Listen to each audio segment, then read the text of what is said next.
Olá, queridos, graça e paz. Vamos orar juntos? Aprendamos a orar com Jesus. Os salmistas dele escreveram, Salmo 93. O Senhor reina, está vestido de majestade. O Senhor se revestiu, cingiu-se de fortaleza. O mundo também está estabelecido, de modo que não pode ser abalado. O teu trono está firme desde a antiguidade, desde a eternidade tu existes. Os rios levantaram, ó Senhor, os rios levantaram o seu ruído. Os rios levantam o seu fragor. Mais que o ruído das grandes águas, mais que as vagas estrondosas do mar, poderoso é o Senhor nas alturas. Muito fiéis são os teus testemunhos, a santidade convém à tua casa, Senhor, para sempre. Reflexão. Verso 1, Salmo 93. O salmista afirma que o Senhor é o Rei do Universo, que preserva a ordem e suprime as forças destrutivas do mundo. Verso 2. Como o contexto sugere, refere-se especificamente para a posição real de Deus, não à sua existência pessoal. Deus é Rei. Vejamos Salmo 10:16, que diz: o Senhor é Rei eterno, da sua terra serão desarraigados os gentios. Salmo 22:28, porque o reino é do Senhor e ele domina entre as nações. Salmo 29:10, o Senhor se assentou sobre o dilúvio, o Senhor se assenta como rei perpetuamente. Êxodo 15:18, o Senhor reinará eterna e perpetuamente. 1 Samuel 8:7, e disse o Senhor a Samuel: ouve a voz do povo em tudo quanto te disser, pois não tem te rejeitado a ti, antes a mim me tem rejeitado, para eu não reinar sobre ele.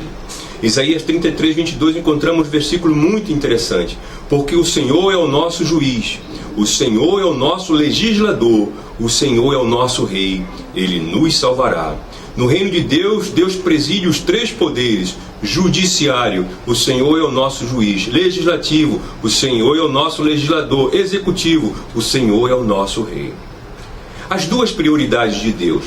Quando Jesus apareceu pregando o Evangelho no reino dos céus, ele reduziu todas as preocupações, as questões e os desejos da humanidade a duas prioridades bastante profundas. Primeiro, buscar o reino de Deus. Segundo, buscar a justiça do Criador.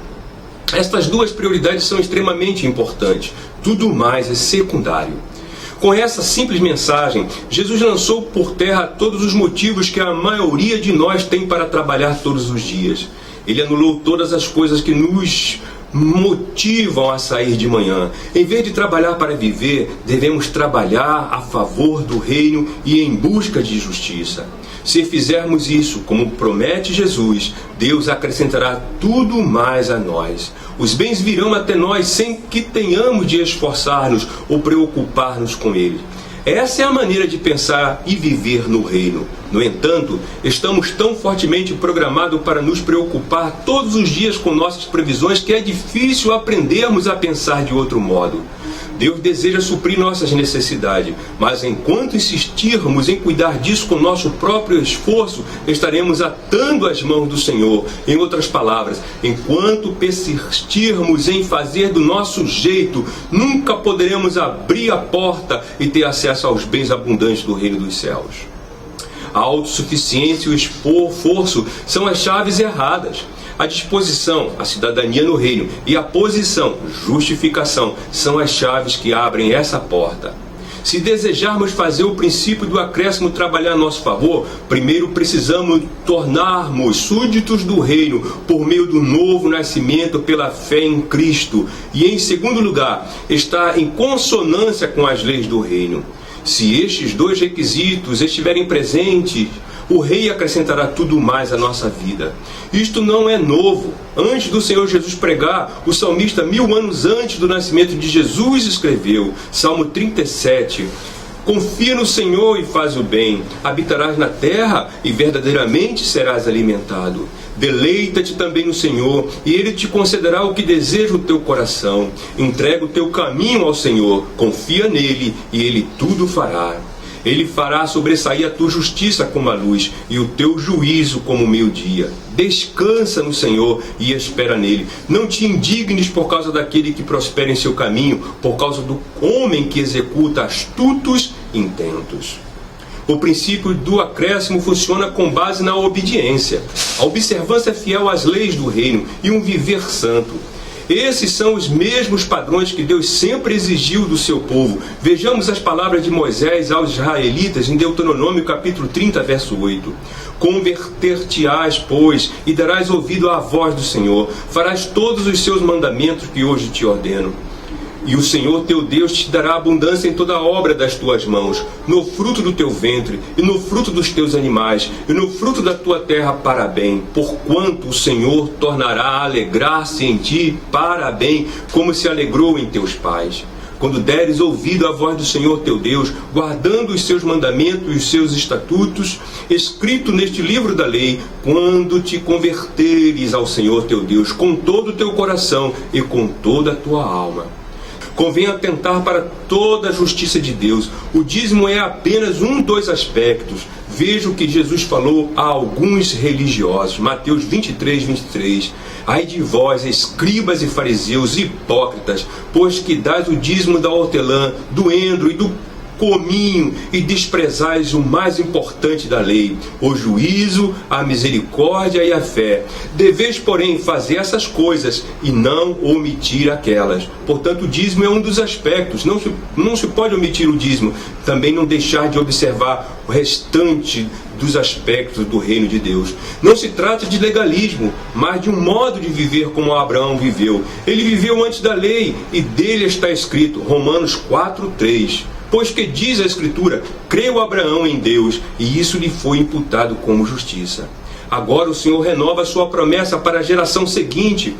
Por isso Moisés disse, o Senhor tornará a alegrar-se em ti. Louvado seja Deus. Deus prometeu novamente fazê-los prosperar em tudo, no trabalho, na vida familiar e nas colheitas. Em suma, o Senhor garantiu que supriria as necessidades deles de todas as maneiras.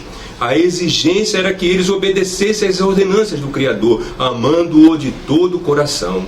Ele faz a mesma exigência a nós atualmente. Não podemos esperar que Deus acrescente qualquer bem à nossa vida se estivermos em pecado. Muitos se esforçam para pagar as contas todo mês porque não estão vivendo da maneira correta. Apenas adorá-lo não é suficiente. E também não basta apenas orar. Um viver correto implica romper deliberadamente com o pecado, confessar nossos erros e comprometermos-nos a viver de acordo com a cultura do reino de Deus.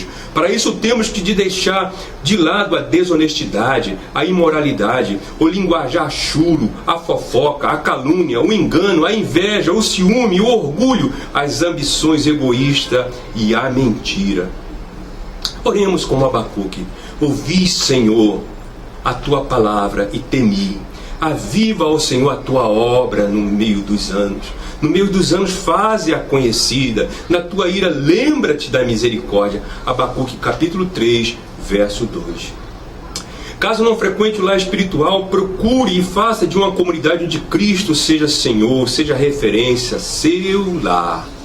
Porque nem todas as comunidades Jesus está no centro das atenções. Ele falou a uma igreja no livro de Apocalipse: eis que estou à porta e bato. Se alguém abrir, entrarei e cearei com ele e ele comigo. Então, nem em todas as comunidades que se diz cristã, Jesus é o centro das atenções, é o Senhor. Mas que você possa encontrar um lar espiritual onde Cristo seja Senhor.